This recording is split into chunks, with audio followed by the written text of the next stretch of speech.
இருக்கிறார். 39 வயதான பெண் தலைவர்.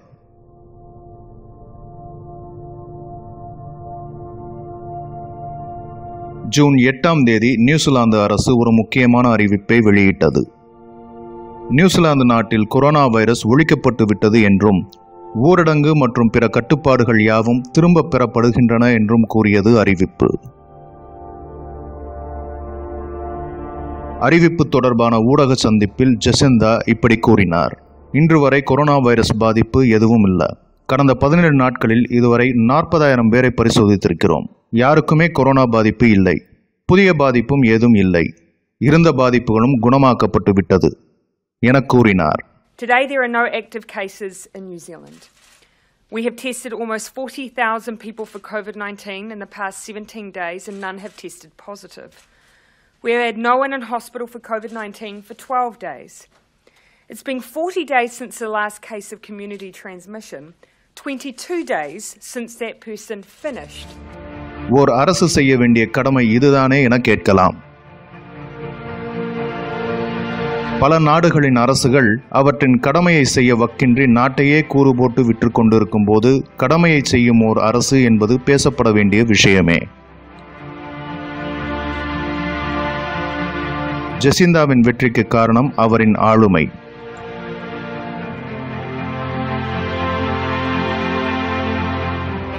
அவரின் ஆளுமை எத்தகையது என்பதை அதே ஊடக சந்திப்பில் கேட்கப்பட்ட இன்னொரு கேள்விக்கு ஜெசிந்தா அளித்த பதில் காட்டியது. கேள்வி இதுதான்.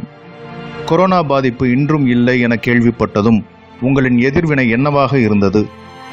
ஜெசிந்தாவின் பதில் இது. தகவல் தெரிஞ்ச உடனே சின்னதா ஒரு டான்ஸ் ஆடினேன். என்னோட 2 வயசு மகளுக்கு ஆச்சரியம். எதுக்கு நான் ஆடுறேன்னு கூட தெரியாம அவளும் சேர்ந்து என் கூட நடனம் ஆடினா என சொல்லிவிட்டு சிரிக்கிறார். I did a little dance. நடனம் என்பது கூட முக்கியமல்ல. தலைவருக்கான ஆளுமை பெண்ணாக இருக்கையில் அணுகுமுறையே வித்தியாசப்படுவதுதான் இங்கு சுவாரஸ்யம். இதுவரை நியூசிலாந்தின் மொத்த கொரோனா பாதிப்பு எண்ணிக்கை 1504 மட்டும்தான். 22 பேர் மட்டுமே பலி. அதற்குள் கொரோனாவே ஒழிக்கப்பட்டு விட்டது என ஒரு நாடு அறிவிக்கிறது எனில் அப்படி என்ன அங்கு சாத்தியமானது?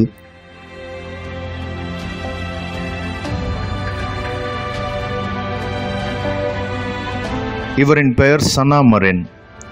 கடந்த டிசம்பர் மாதம் பின்லாந்துக்கு பிரதமராக தேர்ந்தெடுக்கப்பட்டார். பதவிக்கு வந்த உடனே கையாள ஒரு பெரும் சவால் இவருக்கு காத்திருந்தது. Corona virus. உலகிலேயே வயது குறைந்த தலைவர் சன்னா மரின். 34 வயது மட்டுமே ஆனவர். கடந்த ஜூன் 16ஆம் தேதி பின்லாந்து நாட்டில் அறிவிக்கப்பட்டிருந்த நெருக்கடி நிலை திரும்ப பெற்றுக் கொள்ளப்பட்டது. காரணம் கொரோனா பாதிப்பு குறைந்திருப்பதே.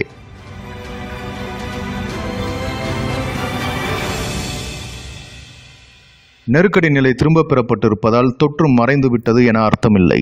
எல்லாரும் தங்களின் வாழ்க்கைகளில் பாதுகாப்பும் எச்சரிக்கையும் தொடர்ந்து கொண்டிருப்பது நல்லது. அப்போதுதான் அவர்களின் ஆரோக்கியமும் பிற மக்களின் ஆரோக்கியமும் பாதிக்காமல் இருக்கும் என கூறியிருந்தார். மார்ச் மாதத்தில் ஐஸ்லாந்தில் ஏற்பட்ட கொரோனா பாதிப்பு மளமளவென பற்றி எண்ணிக்கை அதிகரித்தது.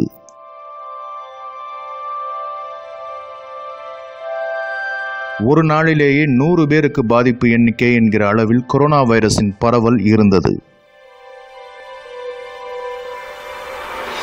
அதே நேரத்தில் மறுபக்கத்தில் கொரோனா வைரஸ் பாதிப்பு என வருபவர்கள் வேறு எங்கெல்லாம் சென்று தொற்றை பரப்பினார்கள் என்பதை கண்டுபிடிப்பதற்கான ட்ரேசிங் முறை எனப்படும் தடம் அறியும் முறைகளும் முடுக்கிவிடப்பட்டன.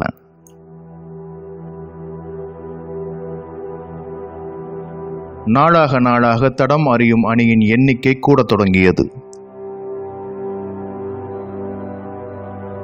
அந்த அளவுக்கு அரசு பாதிப்பை கட்டுப்படுத்துவதற்கான வழிகளை கடைபிடித்துக் கொண்டிருந்தது. நாட்டின் பிரதமரான சன்னா மரின் இன்னொரு முக்கியமான விஷயத்தையும் நடைமுறைப்படுத்தினார்.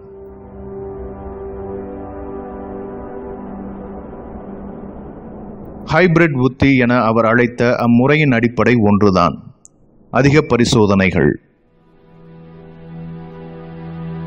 Test, trace, isolate and treat.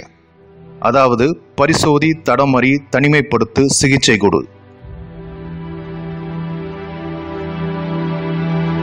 அதிக பரிசோதனைகளை செய்ய வேண்டும் என்பதை 2 மாதங்களுக்கு முன்பே உலக சுகாதார நிறுவனம் சொல்லிவிட்டது.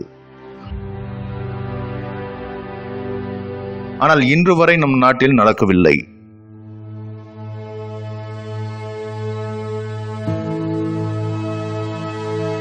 கொரோனாவை பரிசோதிக்காமல் பொதுத்துறை எவற்றையெல்லாம் விற்கலாம் என நம் நாட்டில் பரிசோதித்துக் கொண்டிருந்தார்கள். கொரோனா பரவலை தடுப்பதற்கென ஹைபிரிட் முறையை பற்றி விளக்கும் போது சன்னா மரின் இப்படி சொன்னார்.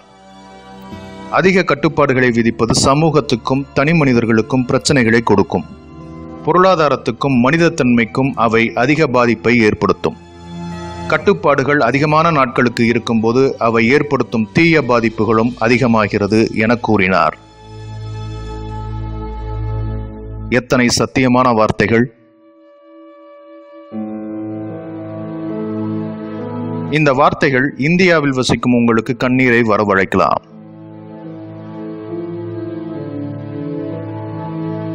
ஊரடங்கு போட்டுவிட்டாலே கொரோனா பாதிப்பு மறைந்துவிடும் என நினைக்கும் விந்தையான தலைமைகள் கொண்ட நாடு இந்தியா.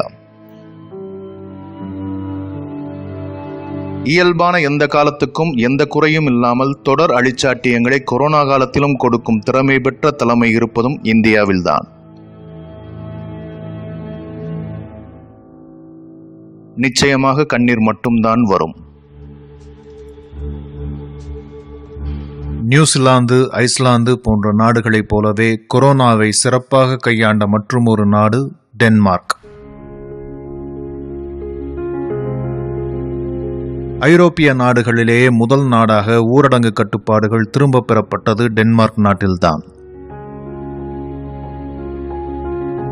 கொரோனா பாதிப்பு குறைந்திருந்ததால் கட்டுப்பாடுகள் திரும்ப பெறப்பட்டன. டென்மார்க் நாட்டின் பிரதமராக இருப்பவரும் ஒரு பெண். பெயர் மெட்டே ஃப்ரெட்ரிக்சன். உலகம் முழுக்க கொரோனா வைரஸ் தொடங்கிய காலகட்டத்திலேயே மெட்டே ஃப்ரெட்ரிக்சன் முதல் நடவடிக்கைகளை எடுத்தார். மார்ச் 13ஆம் தேதி நாட்டின் எல்லைகளை மூட உத்தரவிட்டார். தொடர்ந்து பள்ளிகளுக்கும் பல்கலைக்கழகங்களுக்கும் விடுமுறை அறிவித்தார். 10 பேருக்கு மேல் மக்கள் கூடுவதற்கு தடை விதித்தார். நிறுவனங்கள் பணியாளர்களை வேலையை விட்டு நிறுத்த மாட்டார்கள் என உறுதியளிக்கப்பட்டது.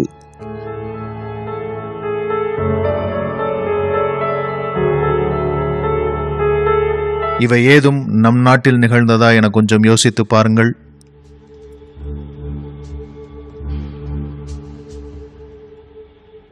கொரோனா பரவலை தடுப்பது ஒரு புறம் என்றால், முக்கியமான இன்னொரு விஷயத்தை மெட்டே ஃப்ரெட்ரிக்சன் செய்தார். தொழிலாளர் பாதுகாப்பு.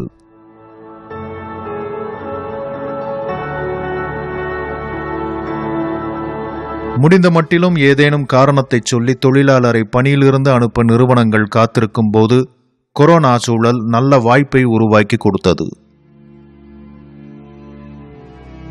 இதுதான் சாக்கு என எந்த உத்தரவாதமும் நலனும் கொடுக்காமல் தொழிலாளர்களை வேலை விட்டு நிறுத்தும் போக்கு அதிகரித்தது.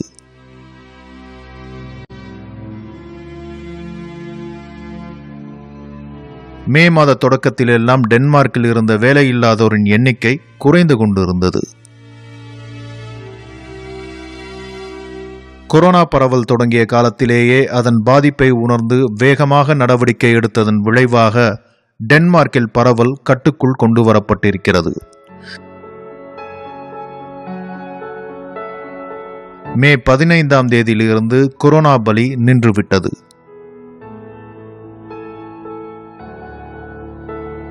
புதிய பலிகள் ஏதுமில்லை. 6 லட்சத்துக்கும் மேற்பட்டவர்கள் இதுவரை பரிசோதிக்கப்பட்டிருக்கின்றனர். கொரோனா பரவலை சிறப்பாக எதிர்கொண்ட பெண் தலைவர்களின் எண்ணிக்கை 3ஓடு முடிந்துவிடவில்லை. இன்னும் பல நாடுகளில் பெண் தலைமைகள் இருக்கின்றன. அதிகாரத்தில் இருக்கும் பெண்கள் சிறப்பாக செயல்பட்டிருக்கின்றனர். அவர்களில் மற்றொருவர்தான் ஏஞ்சலா மெர்க்கெல்.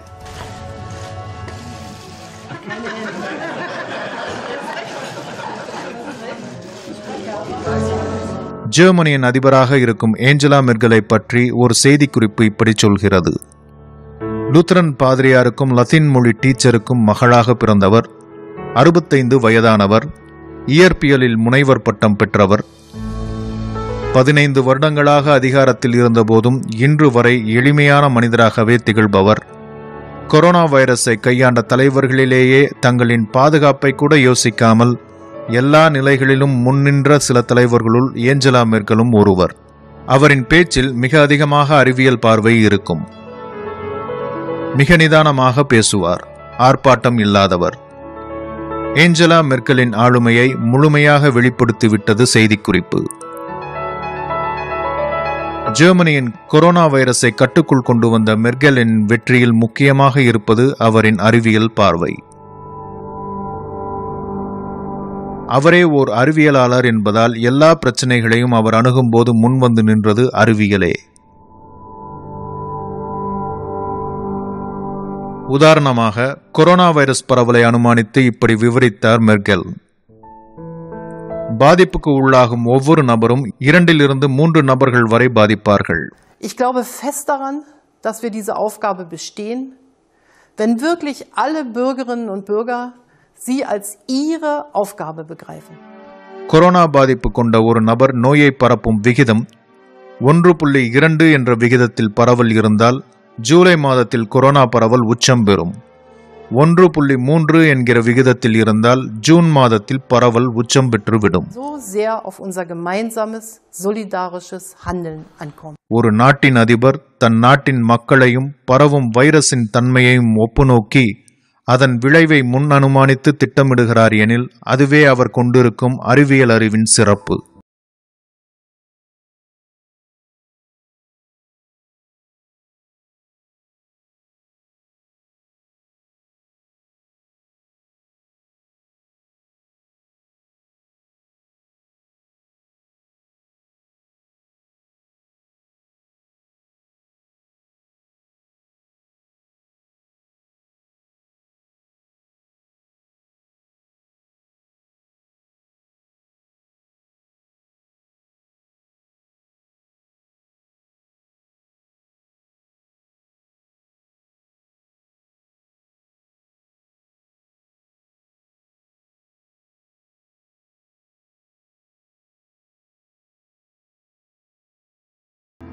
தலைமை அதிகாரத்தில் இருப்பவர்கள். அவர்களின் முடிவுக்கும் ஓட்டத்துக்கும் மொத்த நிர்வாகமுமே கட்டுப்படும். இது எதுவும் அவர்களுக்கு வாய்க்காமல் இருந்திருந்தால் என்ன ஆகியிருக்கும்? ஒரு நாட்டின் தலைமை மிகவும் பிற்போக்கு சிந்தனையுடன் அமர்ந்து கொண்டு நாட்டில் உள்ள மாநிலங்களுக்கு முழுமையான ஒத்துழைப்பு வழங்காமல் தொடர்ந்து தடைகளை மட்டுமே ஏற்படுத்திக் கொண்டு இருந்தால் அந்நாட்டின் மாநிலங்கள் என்னவாகும்?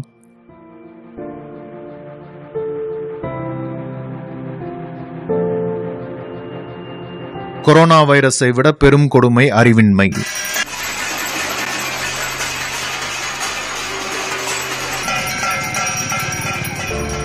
அத்தகைய தலைமையிடம் நாடு இருக்கையில் கொரோனா பரவலை தடுக்க முற்படும் எவருக்கும் கொரோனாவை காட்டிலும் பெரும் பிரச்சனையாக தலைமை அமையும்.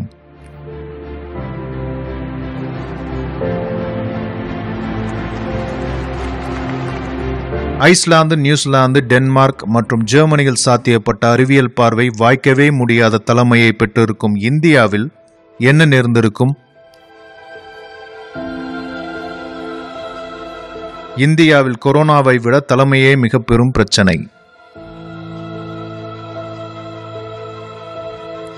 அப்படிப்பட்ட நாட்டிலும் ஒரு மாநிலத்தில் கொரோனா பரவல் கட்டுப்படுத்தப்பட்டிருக்கிறது.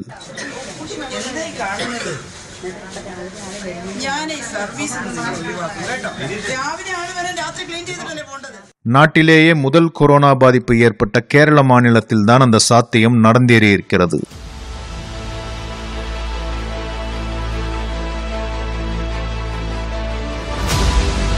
காரணம் ஒரு பெண், ஷைலஜா டீச்சர், கேரளாவின் சுகாதாரத்துறை அமைச்சர்.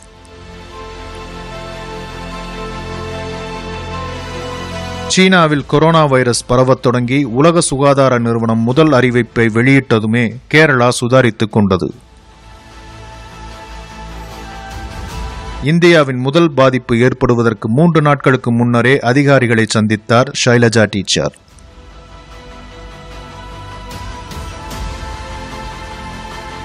அடுத்த நாளே கட்டுப்பாட்டு மையம் அமைக்கப்பட்டது. கேரளாவின் 14 மாவட்டங்களுக்கும் கட்டுப்பாட்டு மையத்தை உருவாக்க உத்தரவு பறந்தது.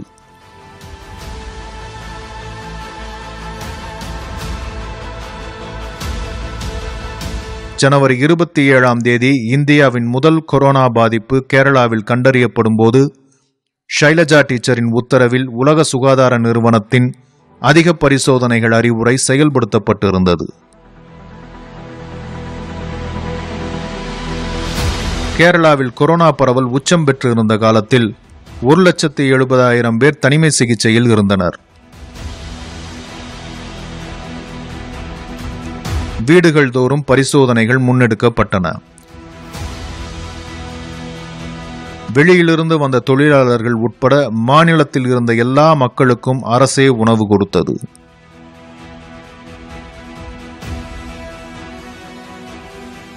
உலக நாடுகள் கொரோனா பரிசோதனைக்கு தத்தளித்துக் கொண்டிருந்த காலத்தில் கேரளாவில் கொரோனா பரிசோதனை நடத்தப்பட்டு 2 நாட்களில் முடிவுகளும் கிடைத்தன.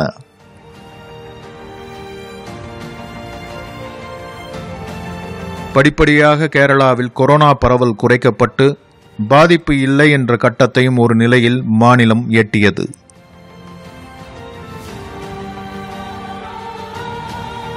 தற்போது வரை கேரளாவில் மொத்தமே 3460 கொரோனா பாதிப்புகள் தான் ஏற்பட்டிருக்கின்றன.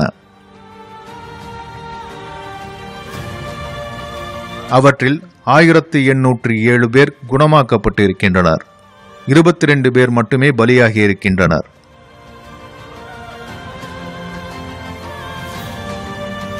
இன்று வரை இந்தியா கொரோனா பாதிப்பை எதிர்கொள்ள தெரியாமல் திணறிக் கொண்டிருக்கும் சூழலில் கேரளா கொரோனா பரவலை கட்டுக்குள் கொண்டு வந்துவிட்டது. காரணம் ஷைலஜா டீச்சர். ஷைலஜா டீச்சரின் செயல்திறனை பாராட்டும் வண்ணம் உலக சேவை தினத்தன்று நடக்கும் கூட்டத்தில் பங்கு பெறச் சொல்லி ஐநா சபை அவருக்கு அழைப்பு விடுத்திருக்கிறது. கொரோனா பாதிப்பு நிர்வாகத் திறமையில் பெண்கள் கொண்டிருக்கும் சிறப்பை உலகுக்கு காட்டியிருக்கிறது.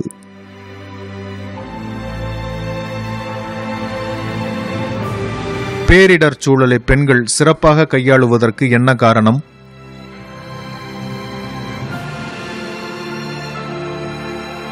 பெண்கள் மட்டுமே சிறந்த நிர்வாகத்தை கொடுப்பார்கள் என்ற முடிவுக்கு வந்துவிட முடியுமா?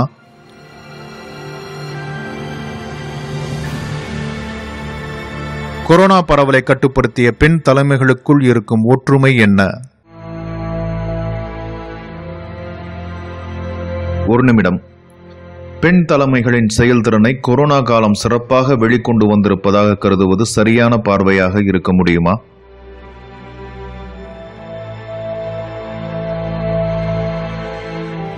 நியூசிலாந்து, பின்லாந்து, ஜெர்மனி முதலிய நாடுகளிலும் கேரளாவிலும் இருந்த பெண் தலைவர்கள் மற்றும் நிர்வாகியின் செயல்பாடுகளை பார்த்தோம்.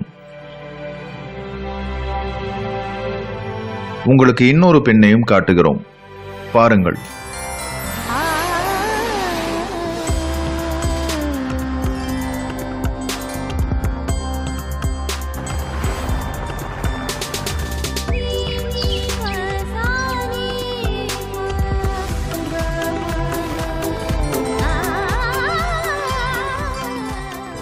இந்தியாவின் நிதி அமைச்சர் பொறுப்பில் இருப்பவர். கொரோனா பற்றிய பேச்சு தொடங்கிய பின் மோடிக்கு பிறகு அதிகமாக தொலைக்காட்சிகளில் தோன்றியவர். இவரின் செயல்திறனை பற்றி உங்களுக்கு கருத்து என்ன? Would chop the mango, take a piece out of it, crunch it, eat it, and even as he chews would say, all right. Or the next one he would say, better. Or a third one say, no, useless. But I would think, how could he chew that chunk of mango which is so katta, one after the other, and you would never see an expression on his face. இந்தியாவில் corona காலத்தில் வேலைக்கும் உணவுக்கும் வழியின்றி புலம்பெயர் தொழிலாளர்கள் பலர் நடையாய் நடந்து ஊர்களுக்கு திரும்பும் அவலம் நேர்ந்தது.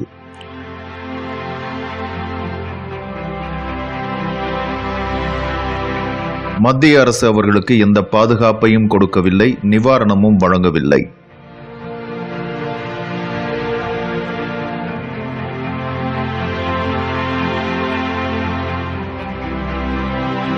எதிர்க்கட்சி தலைவராக இருக்கும் ராகுல் காந்தி புலம்பெயர் தொழிலாளர்களை சந்தித்து அவர்களின் பிரச்சனையை கேட்டறிந்த சம்பவம் நடந்தது. और आपका पूरा परिवार यहाँ? ये पूरे परिवार कुछ नहीं करे। और आप वहाँ पे कहाँ रहते थे? किराए से रहते थे? किराए थे। कितना क्या किराया लगता है? 2500 रुपये किराया। अब आप यूपी जा रहे हो? हाँ। कितना दूर है यहाँ से? वो झांसी के पास पड़ता है, मऊरानीपुर है। 60 किलोमीटर। तो पैसा है? பிறகு நடந்த ஊடக சந்திப்பில் ராகுல் காந்தி சந்திப்பு பற்றியும் புலம்பெயர் தொழிலாளர்களின் நிலை பற்றியும் நிதி அமைச்சரிடம் கேள்வி எழுப்பப்பட்டது. ना कि जब वो दुख के साथ पैदल जा रहे हैं, उनके टाइम बर्बाद करते हुए उनके पास बैठ करके बात करना, बातचीत करना, उससे बेहतर होगा उनके साथ पैदल जा करके उनके बच्चे को, उनके सूटकेस को साथ कैरी करके बात करते चलते. அதற்கு இப்படி பதில் கொடுத்தார். சும்மா அமர்ந்து பேசிக் கொண்டிருக்காமல் தொழிலாளர்களின் மூட்டை முடிச்சுகளை அவர்களுடன் சேர்ந்து நடந்து அவர் தூக்கி செல்ல வேண்டும். उससे बेहतर होगा उनके साथ पैदल जा करके उनके बच्चे को, उनके सूटकेस को साथ कैरी करके बात करते चलते. दुख के साथ कह रही हूं इस बात को, आराम से बोल सकते हैं. இப்படி ஒரு பதிலை இந்தியாவின் நிதி அமைச்சராக இருப்பவர் எப்போது சொல்கிறார் தெரியுமா? அரசு கைவிட்ட துயரில் கொரோனாவை பற்றி கூட பயம் கொள்ளாமல் பல 100 கிலோமீட்டர்களாக இருந்தாலும் நடந்தே ஊர் சென்று சேர்ந்துவிட வேண்டும் என்கிற வைராக்கியத்துடன் கிளம்பி வழியிலேயே உற்றார் குடும்பத்தாரை சாக கொடுத்து தொழிலாளர்கள் நடந்த அவலத்தை உலகமே பார்த்து கொண்டிருக்கும் போது அமைச்சரின் இத்தகைய பதில் வருகிறது. 2 महीने से यहाँ पे पड़े हुए हैं, 2 महीने से बच्चों को क्या खिलाएंगे?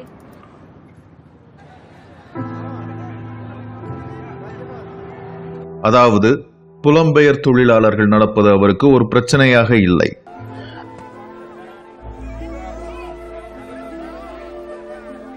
அவர்களுக்கு பறிபோயிருக்கும் வருமானம், வாழ்வாதாரத்தை பற்றியும் ஒரு கவலையும் இல்லை. வார்த்தைக்காக கூட பரிதாபத்தை காட்டவில்லை. எல்லாவற்றுக்கும் மேலாக அகங்காரத்துடன் தொழிலாளர்களும் ஏழைகளும் நடந்து செத்தாலும் பரவாயில்லை என்கிற தொனியுடன் எதிர்க்கட்சி தலைவரையும் கூட சேர்ந்து நடக்கச் சொல்லும் திமிர், அகங்காரம், ஆணவம், அலட்சியம் எல்லாமும் நிதி அமைச்சருக்கு இருந்தது.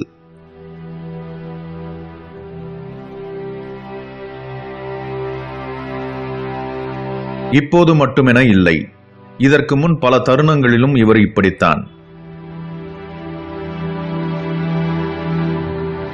6 மாதங்களுக்கு முன் வெங்காயம் கிடைப்பதற்கு தட்டுப்பாடு ஏற்பட்டது.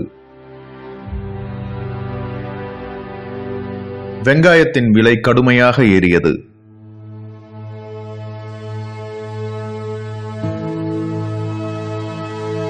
எகிப்து நாட்டிலிருந்து வெங்காயம் இறக்குமதி செய்யப்பட்டது. ஆனால் அதுவும் அதிக விலையுடனும் ருசியில்லாமல் இருந்தது. நிதியமைச்சர் பாராளுமன்றத்தில் பேசும்போது வெங்காய விலை உயர்வது பற்றிய கேள்வி வந்தது.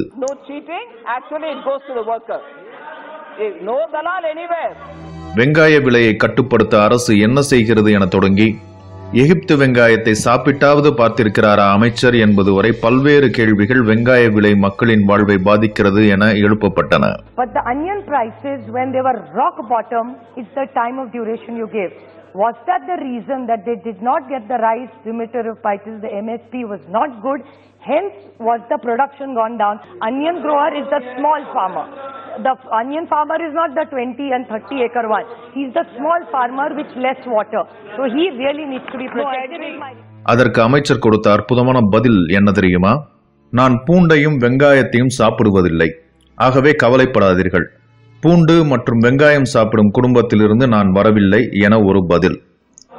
मैं इतना लहसुन प्याज नहीं खाती हूँ जी, so don't worry. मैं ऐसे परिवार से आती हूँ जहाँ अनियन प्याज का मतलब नहीं रखते हैं. பூண்டையும் வெங்காயத்தையும் சாப்பிடுவது குற்றமா? இந்தியாவின் பெரும்பாலான குடும்பங்களின் உணவிலும் இருப்பவை வெங்காயமும் பூண்டும். அமைச்சர் அவருடைய சாதியின் காரணமாக அவற்றை சாப்பிட மாட்டார். ஆனால் அதையே மொத்த நாட்டுக்கும் பதிலாக சொல்ல முடியுமா? அல்லது அமைச்சரின் சாதியில் இருப்பவர்கள்தான் இந்தியாவில் வாழ வேண்டுமா? எல்லா இக்கட்டான சூழல்களிலும் அகந்தையின் உருவமாகவே செயல்பட்டு பதில் பேசியிருக்கும் நிதி அமைச்சரும் பெண்தான். ஆனால் அவர் கொரோனா பாதிப்பை ஜெசிந்தா போலவோ, ஏஞ்சலா மெர்க்கல் போலவோ, ஷைலஜா டீச்சர் போலவோ கையாளவில்லை. ஏன்? இவரும் இந்தியாவைச் சேர்ந்தவர்தான், தமிழ்நாட்டைச் சேர்ந்தவர், சுகாதாரத்துறை செயலர்.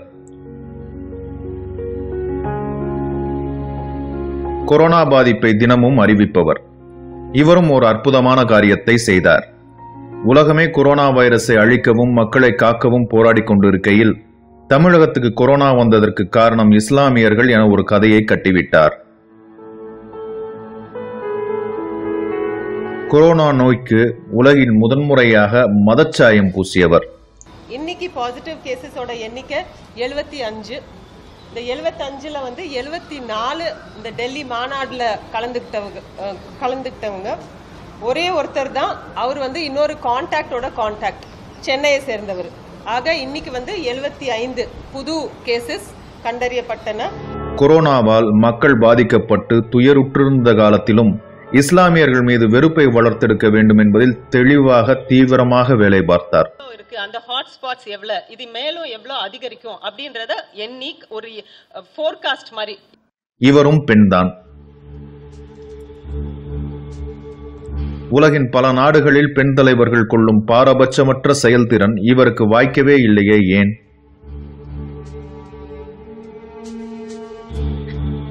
இவரை தெரியுமா? எப்போதாவது பார்த்திருப்பீர்கள். இந்தியாவில் மத்திய அமைச்சராக இருப்பவர்.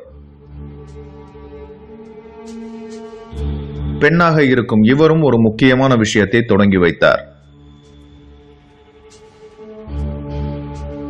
கொரோனா காலத்தில் திறமையாக செயல்பட்டு மக்களுக்கான பாதுகாப்பையும் நிவாரணத்தையும் இந்தியாவிலேயே கொடுக்கும் மாநிலமான கேரளாவில் ஓர் யானை வெடிவைத்து கொல்லப்பட்டு இறந்தது. அந்த மரணம் ஒரு விபத்து.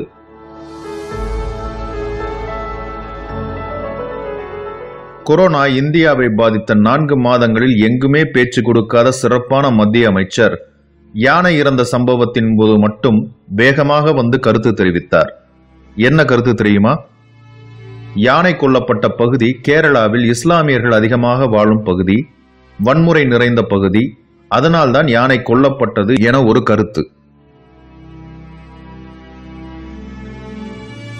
ஒரு விபத்துக்கு மதச்சாயம் பூச விரும்பிய அமைச்சரின் பேச்சுக்கு கேரள அரசு கண்டனம் தெரிவித்தது. அவர் மீது வழக்கும் பதியப்பட்டது. பிறகு யானை கொல்லப்பட்ட சம்பவம் விசாரிக்கப்பட்டது. சம்பவத்தில் இஸ்லாமியர் எவரும் ஈடுபடவில்லை என்பதும் கண்டறியப்பட்டது. இவர்கள் எல்லாரும் கூட பெண்கள்தான். Jacinda Ardern, Mette Frederiksen, Angela Merkel, Sanna Marin மற்றும் ஷைலஜா டீச்சர் ஆகியோர் கொண்டிருந்த செயல்திறன் மற்றும் கரிசனத்தில் ஒரு துணுக்கு கூட ஏன் இவர்களுக்கு வாய்க்கவில்லை? இவர்கள் இல்லாத மற்றவர்கள் மட்டும் சிறப்பாக செயல்பட என்ன காரணம்?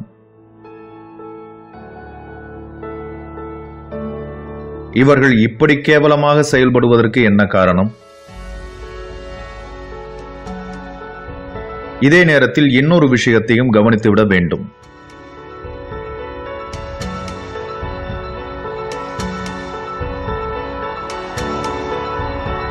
ஆண் தலைமைகளின் லட்சணம் என்னவென பேச வேண்டுமே.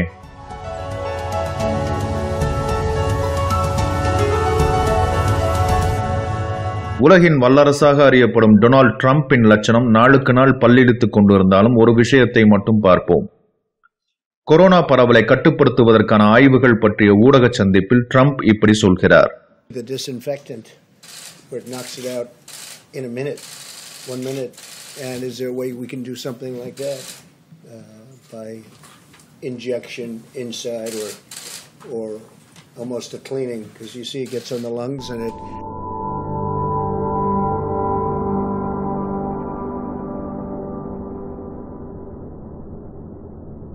உயிர்கொல்லி மருந்துகள் சிறப்பாக உயிர்களை கொல்வதை பார்த்திருக்கிறேன். அவற்றை ஊசியின் மூலமாகவோ வேறு வழிகளின் மூலமாகவோ உடலுக்குள் செலுத்தி கொரோனாவை கொல்ல முடியுமா என பார்க்க வேண்டும்.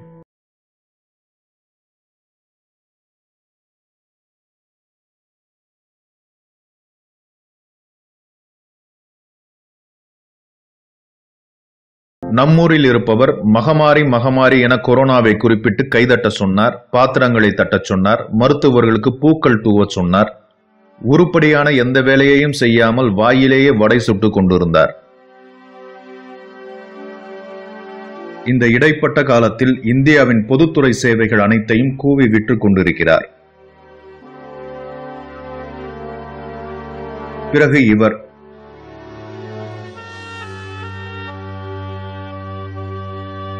மக்களால் தேர்ந்தெடுக்கப்படாத முதல்வர் என்ற பெருமை பெற்றவர். அனைத்து கட்சி கூட்டம் நடத்த இது என்ன அரசியல் பிரச்சனையா என சீறியவர் தற்போது கடவுள்தான் காப்பாற்ற வேண்டும் என மொத்தமாக கைவிரித்திருக்கிறார். இறைவனுக்கு தான் தெரியும். இது எனக்கு தெரியுமா, உங்களுக்கு தெரியுமா? நாம என்ன டாக்டரா கிடையாது. மருத்துவ நிபுணர்கள் சொல்றாங்க இது படிப்படியாக தான் குறையும், ஒழிக்க முடியாதுங்கிறாங்க. உலகம் முழுக்க இப்படி ஆண் தலைமைகள் அறிவு கட்டத்தனமாக செயல்படும் அதே நேரத்தில் சீனா, கியூபா, கேரளா போன்ற இடங்களில் இருக்கும் ஆண் தலைமைகள் கொரோனாவை சிறப்பாக கட்டுப்படுத்தியும் காட்டியிருக்கின்றனர். பரந்த அளவில் பெண் தலைமைகளின் செயல்திறன் உலக அளவில் நல்ல அளவில் தான் இருக்கிறது என்றாலும் அதற்கு காரணம் அவர்களின் பாலினம் மட்டும்தானா என்கிற கேள்வி எழுகிறது. பெண்ணாக இருப்பதால் மிக முக்கியமான குணங்கள் நிர்வாகத்தின் போது வெளிப்படுகின்றன என சொல்கிறார்கள் ஆய்வாளர்கள்.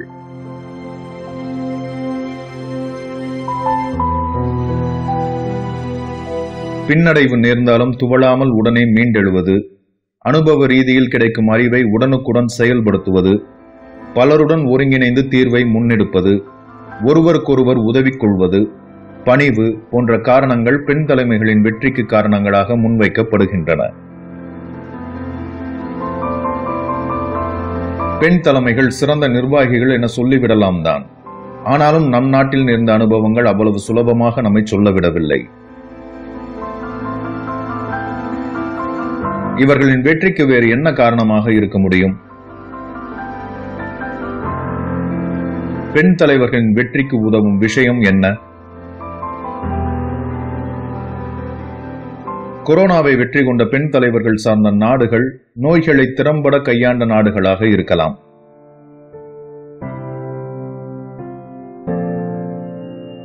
ஷைலஜா டீச்சர் அதற்கு ஒரு உதாரணம்.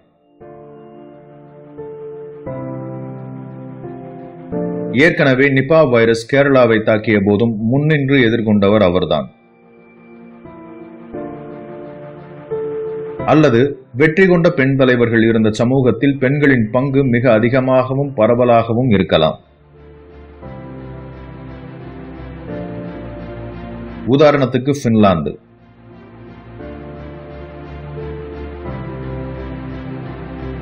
ஏற்கனவே முற்போக்கான சமூகங்களின் சிறந்த உதாரணமாக திகழும் அந்நாட்டில் கடந்த வருடம் தேர்ந்தெடுக்கப்பட்ட அரசாங்கமே ஒரு நல்ல உதாரணம். சன்னாமாரின் தலைமையில் அமைந்திருக்கும் கூட்டணி ஆட்சியில் கூட்டில் இருக்கும் 5 கட்சிகளின் தலைவர்களுமே பெண்கள். பெரும்பான்மையானோர் இளையவர்கள்.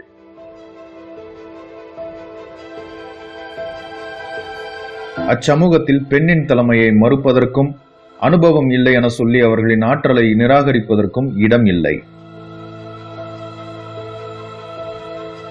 நம் அரசின் பெண்களுக்கும் இப்பெண்களுக்கும் நம் அரசின் ஆண்களுக்கும் கொரோனாவை வென்ற பிற அரசுகளின் ஆண்களுக்கும் மிக முக்கியமான வேறுபாடு இருக்கிறது.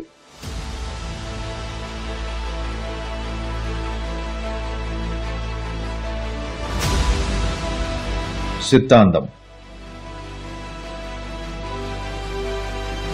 நியூசிலாந்து நாட்டின் பிரதமரான ஜெசிந்தா ஆர்டன் தொழிலாளர் கட்சியை சேர்ந்தவர். இடதுசாரி கட்சி.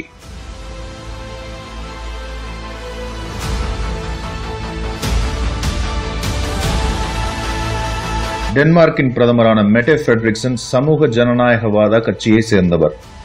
அவரும் ஒரு இடதுசாரி. பின்லாந்து நாட்டு பிரதமரான சன்னா மரினும் இடதுசாரி.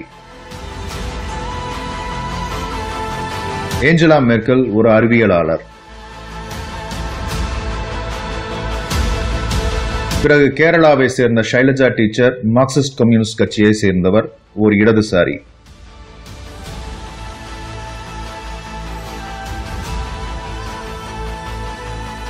பெண்ணை ஒடுக்கும் சித்தாந்தங்களாகவே உலகின் பெரும்பாலான சித்தாந்தங்கள் இருக்கையில் அவளுக்கு அதிகாரத்தை கொடுத்து அவளின் அறிவியல் சிந்தனையை மக்களுக்கானதாக மாற்றும் சக்தி பெற்ற மிகச்சில சமூக தத்துவங்களுள் கம்யூனிசமும் ஒன்று. அதை அடிப்படையாக கொண்டு எழும் சோசியலிச அரசுகளில் பெண்களுக்கான பிரதிநிதித்துவமும் அதிகமாக இருக்கிறது. அவர்களுக்கு பூண்டு வெங்காயம் சாப்பிடும் மக்களின் மீதும் அக்கறை இருக்கிறது.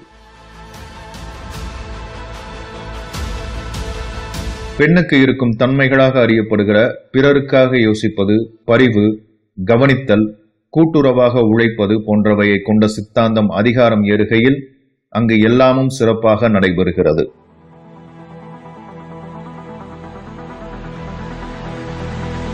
மக்கள் நடக்க விடப்படுவதில்லை, ஒடுக்கப்படுவதில்லை.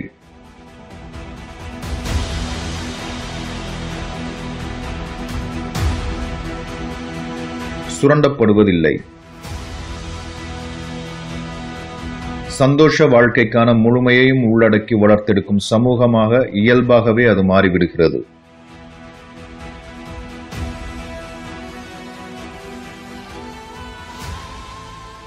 இடது சிந்தனை கொண்ட பெண்ணின் தலைமை மட்டுமே மக்களுக்காக சிந்திக்கிறது, உலகுக்காக உழைக்கிறது, நம்பிக்கைக்கான எதிர்காலத்தை கட்டுகிறது.